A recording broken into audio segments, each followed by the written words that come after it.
పూర్తి వివరాలకు చదవండి రేపటి అక్షర శిల్పం దినపత్రికలో.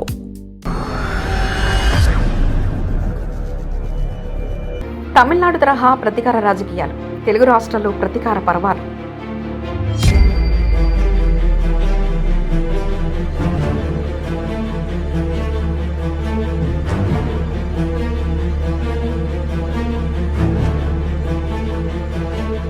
ఏపీలో జగన్ మార్గ హెచ్చరికలతో పోలిక, నిత్యకృత్యంగా మారిపోయిన గత పాలకులపై కేసులు, జగన్ దారిలో తెలంగాణలో పోలీసులపై కేటీఆర్.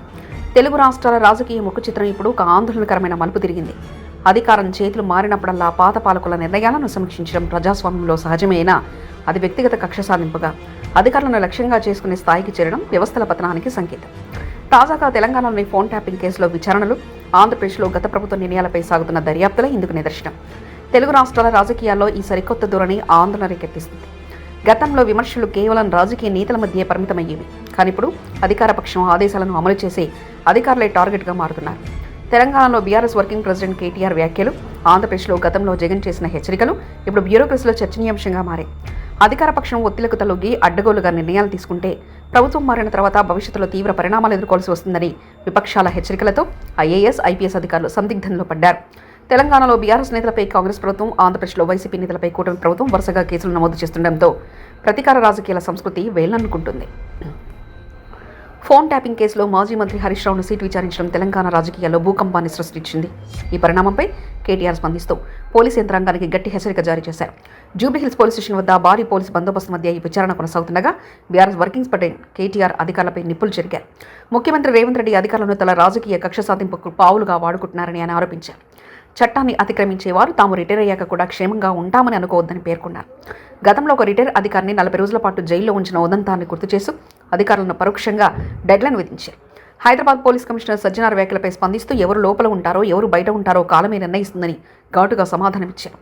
రేవంత్ చూపిన దారిలోనే భవిష్యత్తులో మేము నడుస్తామంటూ ఆయన అనడం రేపటి రోజున అధికారులు తీవ్ర పరిణామాలు ఎదుర్కోవాల్సి వస్తుందన్న సంకేతాన్ని పంపింది. కేటీఆర్ శైలిని నెటిజన్లు ఏపీ మాజీ సీఎం వైఎస్ జగన్మోహన్ రెడ్డితో పోలుస్తున్నారు.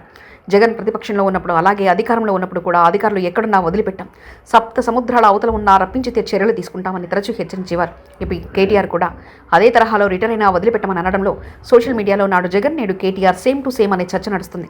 వీరిద్దరి మధ్య ఉన్న రాజకీయ సాహిత్యం వల్లనే హెచ్చరికల శైలి కూడా ఒకేలా ఉందని రాజకీయ విశ్లేషకులు భావిస్తున్నారు. అధికారం మారిన వెంటనే పాత ప్రభుత్వ పెద్దలతో పాటు వారికి సహకరించిన ఐఏఎస్, ఐపీఎస్ అధికారులపై కేసులు పెట్టడం తమిళనాడులో తరచుగా చూస్తుంటాం.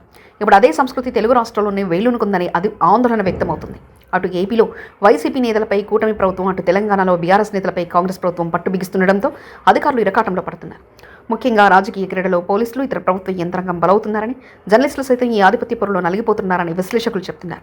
ప్రభుత్వాలు మారినప్పుడల్లా అప్పటి ప్రజాప్రతినిధులకు అధికారులను వేధించడం వలన పాలనా వ్యవస్థ దెబ్బతినే ప్రమాదం ఉందని హెచ్చరికలు జారీ చేస్తున్నారు. మరిన్ని కథనాల కోసం సబ్స్క్రైబ్ చేసుకోండి మీ అక్షర శిల్పం. పూర్తి వివరాలకు చదవండి రేపటి అక్షర శిల్పం దినపత్రికలో.